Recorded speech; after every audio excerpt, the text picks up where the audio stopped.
Hey guys, Destin here at E3, which is of course all about the big games, but you can't forget about the little guy. That's why we stopped at the IndieCade. Here's a few games that caught our eye.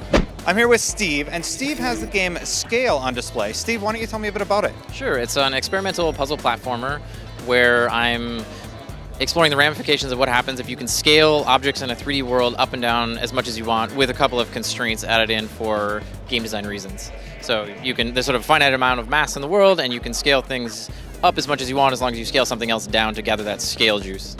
Just hearing about it, it's kind of hard to understand what's going on. What you can actually do is like make every object in the world smaller or bigger, but then the big finale is an entire planet that you can make bigger or smaller. Why don't you tell me a little bit about that, and like you were walking me through it before, and like how that works? Well, it works a little haphazardly at the moment, but the idea is essentially that there's an entire environment in front of you, and when you scale one object, everything else scales, so that's sort of the construct of that particular world. So there'll be multiple worlds like that.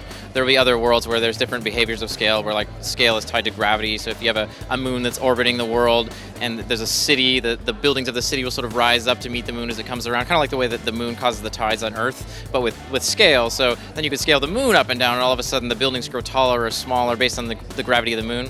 So my idea is basically just to explore a lot of the interesting ramifications of what happens when you can scale things up and down. And are you developing this by yourself? I have some help with the artwork by my friend Ted Martins, but it's primarily me doing all the programming with some help from some other friends like Tyler Glale from Eyebrow Interactive has helped me with some code stuff. But yeah, it's pretty much just me.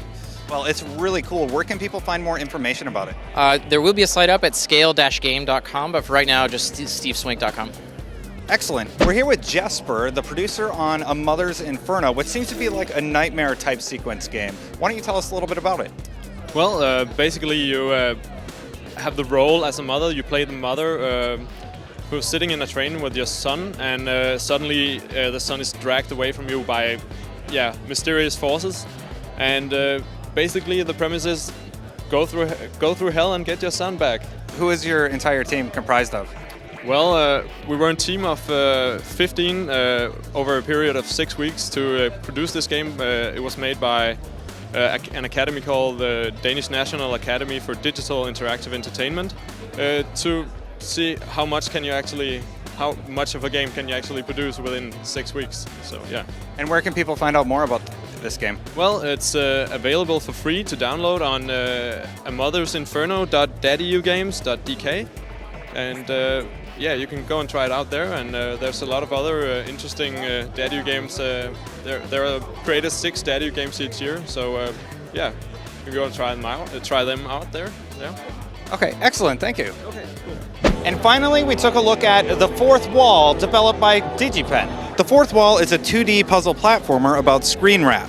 You're a wizard that has the ability to control the boundaries of his world, creating inventive and maddening puzzles in the physical space of the game. The Fourth Wall explores the screen wrap mechanic to its fullest potential. There was no one here to interview, but we really enjoyed what we saw.